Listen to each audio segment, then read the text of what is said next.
우리 2020년 경자년 신년 주일 예배에 참석하신 여러분 모두에게 하나님의 크신 은총이 풍성하게 임하시기를 그리스도의 이름으로 축원합니다.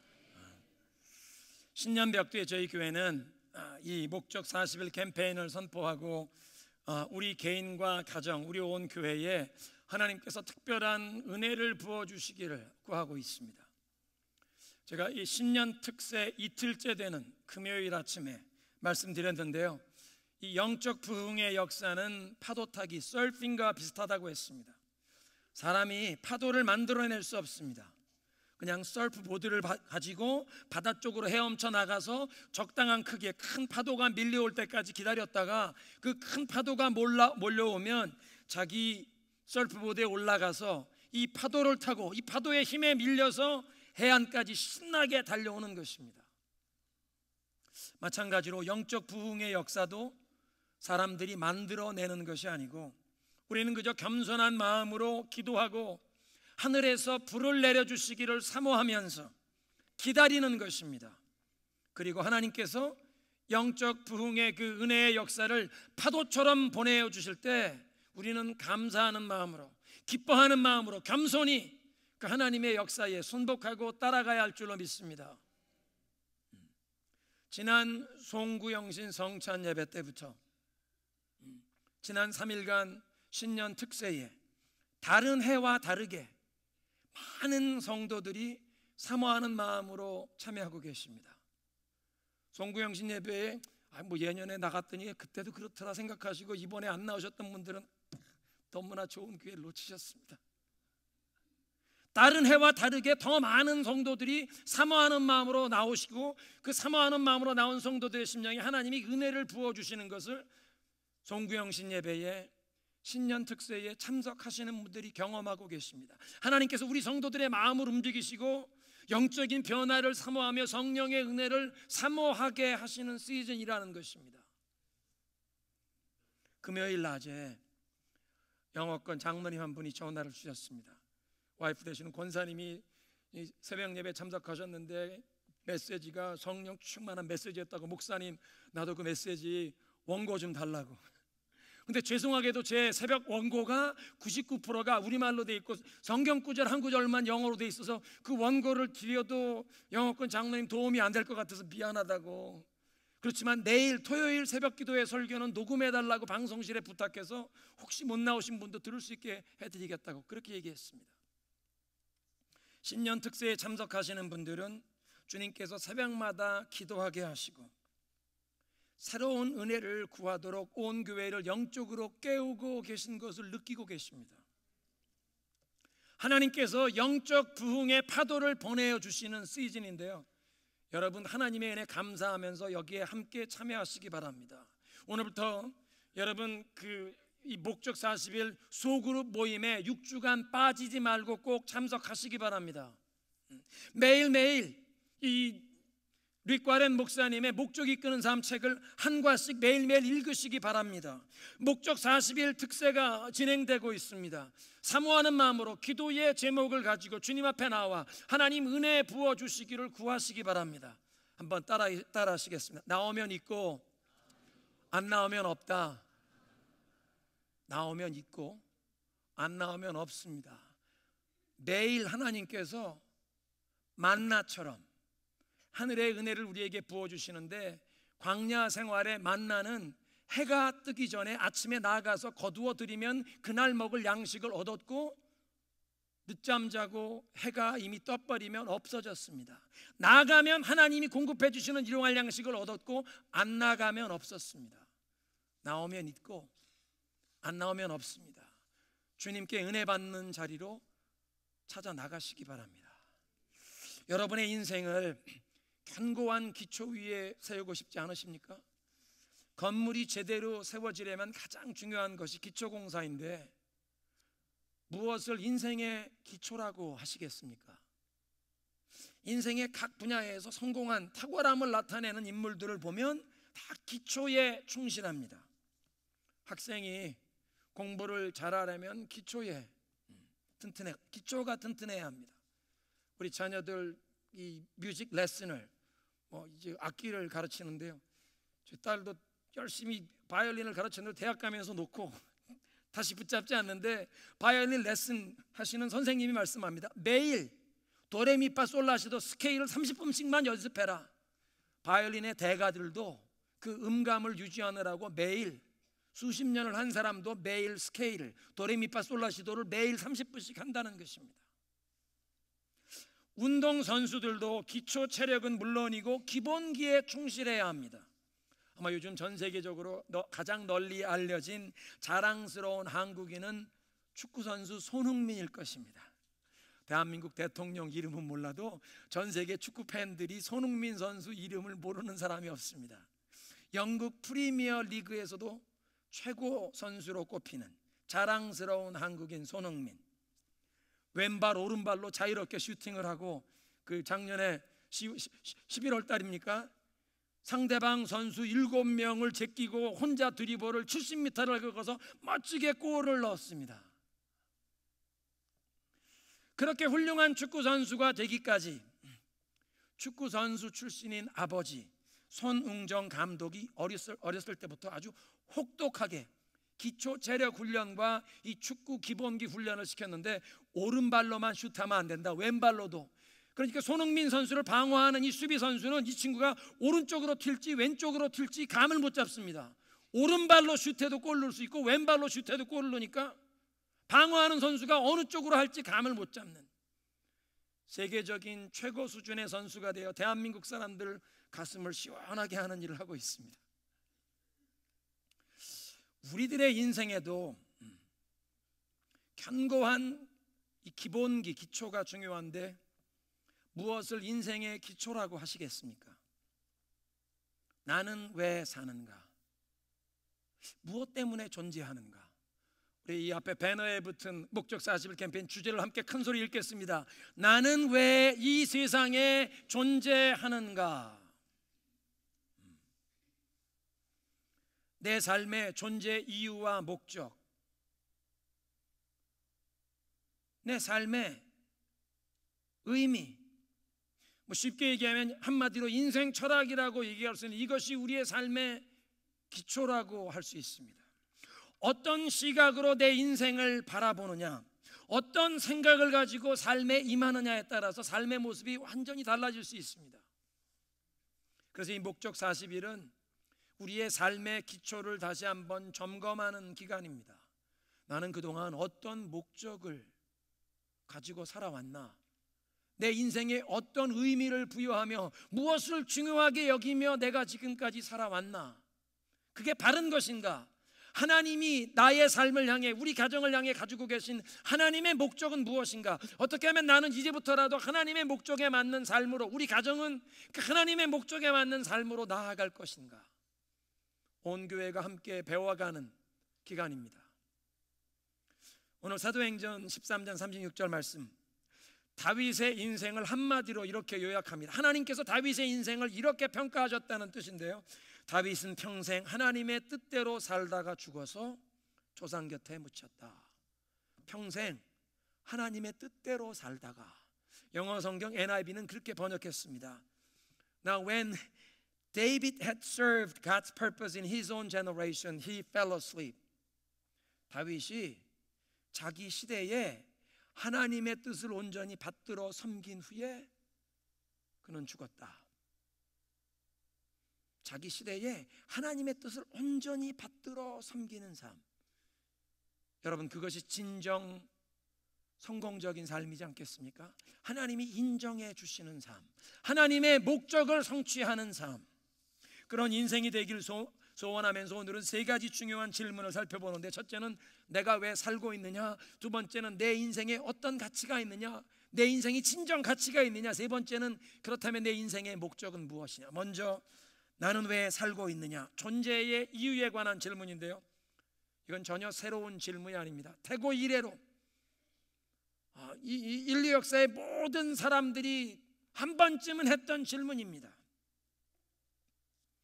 예레미야 20장 18절에 예레미야 선지자, 눈물의 선지자 예레미야가 이런 얘기를 합니다. 어찌하여 내가 모태에서 태어나서 고생과 슬픔을 보며 나의 날을 이 수욕으로 보내는고, 아니 나는 왜 이 세상에 태어나서 이 눈물과 고통, 이 수치의 날로만 살아가는가?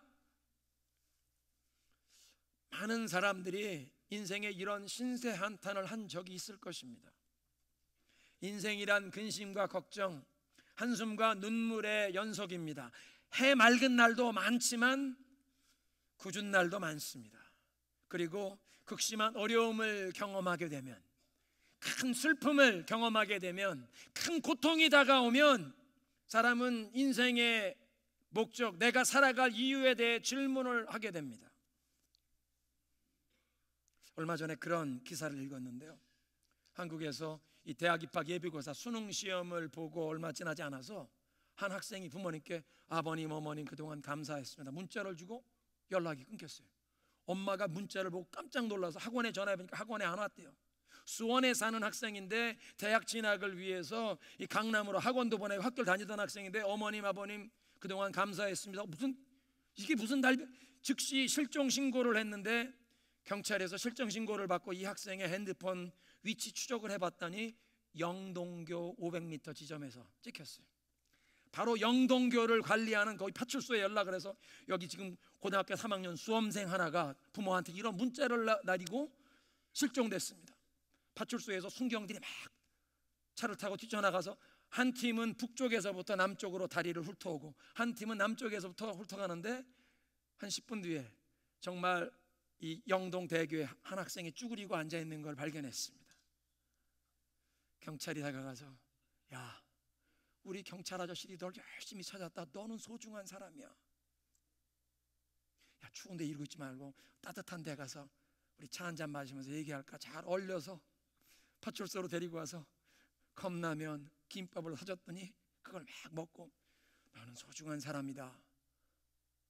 그러니까 얘가 마음을 열고 얘기하는데 수능 시험을 망쳐서 3년 동안 그렇게 대학 입시 위해서 열심히 노력했는데 부모님이 자기 그렇게 수원에 사시면서 좋은 대학 가라고 서울로 학교 보내주고 학원 보냈으면서 이렇게 고생했는데 수능 시험을 망치고 나니까 자기가 원하던 목표하던 대학 못 갈 것 같고 친구들은 다 좋은 대학 가는데 자기는 그러면 재수해야 되나, 관심 있는 여학생 여자친구도 있는데 얘들은 진학하고 자기는 재수, 이런 생각하니까 비관해가지고 극단적인 선택을 하려고 영동대교를 갔는데 경찰들이 빨리 가서 그 아이를 찾아서 부모님 틈으로 돌려보냈습니다. 아마 청소년이, 그 어린아이가 인생의 참된 목적을 아직 모르니까 수능시험 망친 것 앞에서, 이 큰 어려움 앞에서 그런 몹쓸 생각을 하는 것입니다. 인생의 참된 목적을 모르는 사람은 큰 어려움을 만나면, 큰 고통을 당하면 이런 고통과 어려움에도 불구하고 내가 계속 살아가야 할 이유가 무엇인가, 내 존재의 이유를 질문하게 됩니다. 자살이 미국의 청소년들의 사망 원인 두 번째로 높은 원인인데요, 세계 경제협력개발기구 OECD 자살 1위인 나라는 대한민국입니다. 거의 한 10년째.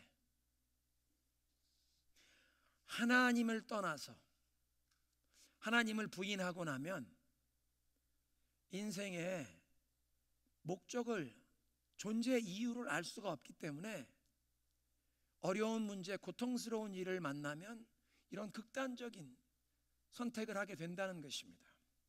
나는 왜 이 세상에 존재하는가라는 이 가장 중요한 질문인데, 근데 이 질문에 대한 대답도 모른 채 세상적인 기준으로 어느 정도 성공을 할 수도 있습니다. 경제적으로 넉넉한 또 명예도 얻을 수도 있습니다. 그렇지만 인생의 참된 목적을 아는 것은 이런 성공보다 중요합니다. 개인적인 행복보다도 더 중요한 것이 진짜 살아가는 삶의 목적입니다.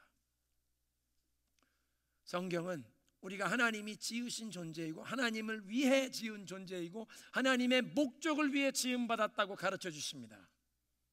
Created, made by God, 하나님에 의해서, for God, 하나님을 위해서, for God's purpose, 하나님의 목적을 위해 지음받았다는 것이 우리 인생의 의미요, 인생 존재의 이유인 줄로 믿습니다. 여러분, 우리가 왜 살고 있습니까? 우리가 왜 한국 사람으로 태어나 지금 이 시대에 2020년도에 미국의 서북미 지역의 타코마에 왜 우리가 살고 있습니까? 잠언 16장 4절에 현대인의 성경은 이렇게 번역했는데요, 여호와 하나님께서 모든 것을 자기 목적에 맞도록 만드셨으므로 악인들도 재앙의 날에 쓰임이 있다. 악인들도 재앙의 날에 쓰일 일이 있다. 그게 중요한 게 아니라 지금 하나님이 모든 것을 하나님의 목적에 맞게 만드셨다. 저와 여러분을 하나님의 목적에 맞도록 만들어 주신 줄로 믿습니다. 그러니까 지금 우리가 살아 있다는 이 사실 가운데 하나님의 심오한 목적과 계획이 있다는 것입니다. 우리 호흡이 있는 한, 우리 심장이 뛰고 있는 한 하나님께서 우리를 통해 이루기 원하시는 하나님의 뜻, 하나님의 목적이 있는 줄로 믿습니다. 우리의 삶을 향해 하나님께서 5가지 목적을 가지고 계신데 이걸 우리가 다음 40일 동안 함께 배워갈 것입니다. 그런데 우리가 존재하는 이유, 하나님의 우리를 만드신 하나님의 그 마음의 동기를 볼 수 있는 에베소서 1장 4절인데요, 하나님은 세상을 창조하시기 전에 그리스도 안에서 우리를 택하시고 사랑해 주셔서 하나님 앞에서 거룩하고 흠이 없는 사람이 되게 하셨습니다. 세상에 이 earth, 이 땅의 기초도 놓으시기 전에 하나님께서 우리를 선택하셨는데 사랑 안에서 우리를 선택하시고 그 사랑 안에서 온전한 사람이 되어가길 원하신다는 것입니다. 사랑하는 성도 여러분, 우리가 왜 존재합니까? 성경은 말씀하십니다. 하나님이 우리를 지으셨는데 우리를 사랑하시기 위해, 하나님의 사랑을 받을 존재로 우리를 지어주신 줄로 믿습니다. 우리가 함께 한 10여 년 동안 많이 불렀던 복음성가인데요, 당신은 사랑받기 위해 태어난 사람, 지금도 그 사랑 받고 있지요. 당신은 사랑받기 위해 태어난 사람, 우리도 당신을 사랑합니다. 우리 옆에 계신 분과 한번 축복하겠습니다. 당신은 사랑받기 위해 태어났습니다. 잠깐 조금 설득력 있게 하세요. 눈을 보시고 진정 의미 뜻하는 마음으로 당신은 사랑받기 위해 태어나셨습니다.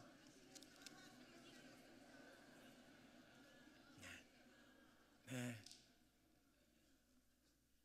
조금 마음의 진심을 담아 말씀하시는 것 같아요. 하나님의 사랑을 받기 위해 태어난 사람, 그래서 나도 당신을 존중합니다. 우리 구역, 우리 소그룹도 당신을 사랑합니다. 당신은 사랑받기 위해 태어나셨습니다. 당신이 왜 존재하십니까? 하나님의 사랑을 받기 위해 당신은 존재하십니다. 두 번째로, 그럼 내 인생은 가치가 있느냐? 내 인생이 얼마나 가치가 있고 소중한가? 사람은 그 인생의 의미를 추구하도록 지음받은 존재이기 때문에 자신이 하는 일에 대해서 어떤 의미, 가치가 있다고 생각이 되어야 보람을 느끼고 행복을 느낄 수 있습니다.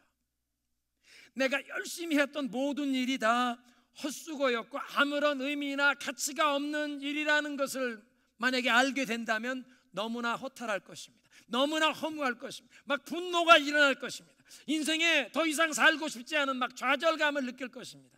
세계 2차 대전에 이런 일이 있었습니다. 헝가리에 나치 독일이 포로 강제 수용소를 만들어 놓고 그곳에서 오물 처리 공장을 지어 놓고 이 강제 수용한 이 모든 수감자들을 강제 노동에 동원시켰는데, 이제 전쟁이 진행되면서 연합군 항공기가 폭격을 하는 바람에 이 공장이 파괴되었습니다. 더 이상 아무것도 할 일이 없는데 이 나치 경비병들이 이 수감자들을 그냥 편하게 놀고 먹일 수 없다, 무조건 무슨 고생을 시켜야 된다 해서 다 불러내서 이 폐허가 된 공장에 이 자네들을 다 손으로 들고 저 들판에, 수용소 밖에 들판에까지 옮겨다 놔라. 그 다음날 다 또 일찍 기상시켜서 들판에 나가서 그 자네들을 들고 다시 들어 옮겨라. 그 다음날 또 일어나서 여기에 있는 자네 밖으로 가지고 옮겨라. 그 벽돌 조각 밖에서 가져오고 안에서 밖으로 가고 아무런 의미도 없이 그냥 고생시키려고 벽돌 날르고 집어오고 하는 일을 반복시키는데 일주일, 2주일 지나가면서 이상한 일이 생겼습니다. 그 전에 강제 노동을 해도 이 오물처리 공장이 돌아갈 때는 사람들이 어떻게든지 살아남으려고 막 했는데 이 의미 없는 노동을 반복시키니까 갑자기 사람들이 삶의 의욕을 상실하고 전기로 사람들 탈출 못하게 전기선을 걸어놓은 전기 펜스로 막 사람이 가서 거기에 타서 합선돼서 죽고, 경비병에게 달려들어서 총살당해 죽고 자살을 선택하는 것입니다. 왜 그렇습니까? 뭔가 생산적인 일을 할 땐 강제 수용소에서 억압을 당하는 사람도 어떤 삶의 의미를 찾는데, 아무런 의미 없는 노동도 하라고 하니까 이렇게 사느니 더 이상 못 살겠다, 죽는 게 낫겠다. 의미 없는 일을 반복하는 삶이 너무 고통스러워서 죽음을 택하더라는 것입니다. 사람은 내가 하는 일에 의미, 가치가 있다는 것을 찾기를 원합니다. 앞으로 40일 동안 우리가 함께 배우게 될 우리의 삶을 향한 하나님의 목적은 우리가 이 세상을 살아가는 동안에만 적용되는 것이 아니라 우리가 죽은 후에도 영원한 하늘나라에도 계속될 영원한 하나님의 목적입니다. 영원한 의미와 가치가 있는 그런 목적을 하나님께서는 저와 여러분의 삶을 향해 가지고 계십니다.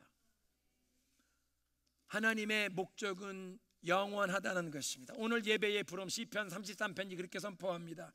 여호와의 도모는 영영이 서고 그 심사는 대대에 이르리로다. But the plans of the Lord stand firm forever. The purposes of His heart through all generation. 하나님의 마음에 있는 그 목적은 모든 세대를 거쳐가며 영원히 계속 흘러갈 것이라. 여러분, 하나님께서는 저와 여러분이 이 세상에 살아가는 동안 천국의 영원한 그 삶을 준비하면서 마치 드레스 리허설, 총연습, 예행연습하는 것처럼 이 세상에서 살아가기를 원하시는 줄로 믿습니다. 한번 따라하겠습니다. 우리는 영원히 살도록 지음받았다. 옆에 계신 분에게 한번 축복하게. 당신은 영원히 살도록 지음받은 존재입니다.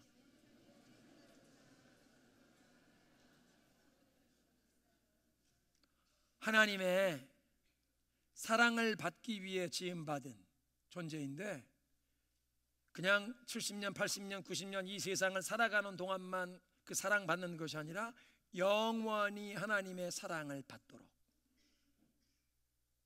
그냥 하나님의 사랑을 받는 것이 아니라 영원히 하나님의 사랑을 받을 존재로, 영원히 하나님과 함께 거할 존재로 우리를 지어주신 줄로 믿습니다. 그러니까 우리는 너무나 소중한 존재라는 것입니다. 그 수능 시험 망쳤다고 영동대교로 건너간 그 수험생, 경찰 아저씨들이 너를 찾았으니까 너는 정말 소중하다, 그 정도가 아니라 하나님이 우리를 영원히 사랑하기를 원하시기에, 영원히 하나님 곁에 두시길 원하시기에 소중하다는 것입니다. 그래서 고린도후서 5장 1절에 이렇게 말씀하세요. 만일 땅에 있는 우리의 장막집이 무너지면 하나님께서 지으신 집 곧 손으로 지은 것이 아니요 하늘에 있는 영원한 집을 우리를 위해 예비하고 계시느니라. 하나님이 우리를 영원히 곁에 두길 원하십니다. 영원히 사랑하길 원하십니다. 그 영원은 정말 긴 것입니다. 이 세상에 70, 80, 90 이렇게 살다가 가지만 영원은 정말 긴 영원한 세상인데, 그 영원한 세상을, 영원한 우리의 삶을 마치 여기 시택 공항에서 인천공항까지 태평양을 건너가는 이걸 선을 연결한다고 하면 이 세상에서 살아가는 80년, 90년의 인생은 그 여기서 인천공항까지 연결되는 선에 1mm도 안 됩니다. 우리는 이 세상에 살아가는 것보다 훨씬 더 영원을 준비하며 살아야 할 줄로 믿습니다. 한번 따라하겠습니다. 영원을 준비하며 살자. 목적 40일은 영원을 어떻게 준비해야 하는지 배우는 기간입니다. 나는 왜 이 세상에 존재하는가? 성경은 말씀하십니다. 하나님의 사랑을 받을 존재로 우리는 태어났다는 것입니다. 내 인생은 가치가 있는가? 내 삶은 의미가 있는가? 하나님 말씀하십니다. 나는 너를 영원히 내 곁에 두길 원한다. 하나님의 영원한 사랑을 받을, 영원을 위해 지음받았다는 것입니다. 그럼 세 번째로 내 인생의 목적은 무엇인가? 이것이 앞으로 우리가 40일 동안 함께 배우게 될 주제인데요, 아마 지난 세기 가장 유명한 철학자 중에 한 사람, 무신론자 철학자였던 영국 사람 버틀랜드 러셀이 그런 얘기를 했습니다. 하나님의 존재를 인정하지 않는다면 인생의 의미나 목적 같은 질문은 무의미하다. 하나님의 존재를 인정하지 않는다면 인생의 목적 이런 건 따질 가치도 없다. 그런 건 무의미하다. 없다는 것입니다. 만약 하나님이 없다면 인간이 정말 이 유물론적 진화론이 얘기하는 것처럼 그냥 우연히 진화되는 과정에서 복합된 유기물질, 그냥 아미노 애시드 여러 가지 이 단백질이 융합이 된 그냥 물질의 결합체에 불과하다면 어떤 영적 도덕적인 가치가 어디 있습니까? 그냥 물질이 합쳐진 존재인데, 그런 물질이 합쳐진 존재라면 한 사람이 누구를 미워해서 없애버리고 싶으면 죽인다고 해도 그것이 무슨 어떤 의미나 가치가 있습니까? 하나님이 없다면 인간의 존재의 의미, 목적도 없고 인생이란 허무할 것입니다. 어떻게 보면 2차 대전 이후에 불란서에서 유행했던 1950년대 60년대 유행했던 실존주의 철학자들이 그들은 무신론적 실존주의였는데 지적으로는 그들이 정직했습니다. 신의 존재를 부인하고 존재의 의미를 찾으려고 하다 보니까 허무한 것입니다. 알버트 까무라는 사람이 쓴 이방인, 이런 노 엑싯 이런 책을 읽어보면 그냥 다른 사람 하나 죽이는데 이게 무슨 도덕적인 어떤 선악을 누가 판단하고 정죄 내릴 가치가 없습니다. 내 인생의 의미를 그냥 깜깜한 박스 안에서 내가 스스로 만들어가는 존재. 신이 없다면 그렇습니다. 그런데 하나님은 계시고 놀라운 목적과 계획을 가지고 이 세상을 창조하시고 저와 여러분의 삶을 창조하신 줄로 믿습니다. 그러니까 삶의 목적을 우리가 깨달으려면 Owner's Manual, Manufacturer's Manual, 온 세상을 창조하시고 우리 인생을 창조하신 하나님의 매뉴얼을 봐야 할 줄로 믿습니다. 사람들이 물건의 목적이나 용도를 모르면 엉뚱하게 잘못 사용되고 낭비되지 않습니까? 오늘날 수많은 사람들의 인생이 그냥 허비하듯 인생을 낭비하듯 살아가고 망가지고 고장나는 그런 삶, 가정이 우리 주변에 많은데 이유는 하나님의 목적을 모르기 때문에, 그러니까 하나님이 주시는 오너스 매뉴얼을 보지 않고 그냥 자기 생각대로 살다가 삶이 고장나고 망가지는 것입니다. 잠언 9장 10절 말씀하십니다. 여호와를 경외하는 것이 모든 지혜의 근본이니라. 한번 따라하겠습니다. 하나님을 점점 더 알아가면 인생의 목적을 알게 된다. 믿으십니까? 하나님을 점점 더 알아갈수록 인생의 목적을 알게 되는데, 성경은 말씀하시기를 하나님을 아는 것이 모든 지식의 출발점이라고 하시기에, 하나님을 아는 그 지혜, 지식이 깊어져 갈수록 인생의 다른 부분을 이해하는 지혜도 더 늘어날 줄로 믿습니다. 그러니까 우리는 우리의 삶을 향한 하나님의 목적을 깨달아야 하는데, 이것을 우리가 배우는데 40일의 시간을 우리가 함께 투자하는 것입니다. 이 40일이 앞으로 우리의 인생을 변화시키는 놀라운 시간이 될 줄로 믿습니다. 이 40일 동안 매 주말 소그룹 모임에 빠지지 말고 참석하시기 바랍니다. 이 목적이 이끄는 삶 책을 늦지 않았습니다. 오늘도 나가시면서 안내석에서 구입하셔서 매일 하루에 한 과씩을 한 4페이지 5페이지 되는데요, 그냥 읽으시면 15분 20분이면 읽으십니다. 매일매일 하나님의 말씀을 대하시면서 기도하는 시간을 가지시기 바랍니다. 나 홀로 하다간 게으른 생각이 찾아오고 오늘은 그냥 지나갈까? 여러분, 이번 목적 40일 기간 동안 여러분 구역 단체 카톡방을 만드시고 매일매일 하나님의 말씀을 대하고 기도하는 시간을 가지는 걸 서로 점검하고 격려하시길 바랍니다. 매일매일 오늘 말씀 보고 기도하는 시간을 하셨는지 카톡방에서 서로 점검하시고, 자, 서로 사인하세요, 점검하세요, 서로 격려하시기 바랍니다. 7주 동안 주일 성수하셔서 예배에 늦지 마시고 예배 시간에 주님께 온전히 집중하시고 예배에 성공하면서 이 7주간 하나님이 주시는 은혜를 사모하시기 바랍니다. 40일 특세에 나오셔서 나 자신과 우리 가정에 우리 소그룹에 우리 교회에 은혜 부어주시기를 구하면 하나님께서 하늘을 여시고 놀랍게 은혜를 부어주실 줄로 믿습니다. 여러분 가운데 40일 릴레이 금식 기도에 또 사인업 하실 분도 계십니다. 하나님의 은혜를 구하면서 나오면 있고 안 나오면 없다. 이번에 하나님이 은혜의 파도를 보내주시는 기간인데 이 기간에 하나님의 은혜를 사모하시기 바랍니다. 오늘 메시지를 정리하겠습니다. 나는 왜 살고 있는가? 나는 왜 세상에 존재하는가? 하나님이 우리를 사랑받을 존재로 지어주셨다는 것입니다. 내 인생은 가치가 있는가? 하나님은 우리를 영원히 사랑받을 존재로, 영원히 살아갈, 영원히 존재하는 그런 사람으로 우리를 지으셨다고 말씀하십니다. 이 세상의 삶은 영원을 준비하는 예행연습이라는 것입니다. 세 번째로 우리의 삶의 그런 목적은 무엇인가? 하나님을 더 잘 알아갈수록 우리의 삶 가운데 하나님의 목적도 깨닫게 될 줄로 믿습니다. 우리는 마음의 소원을 찬양으로 올려드립니다.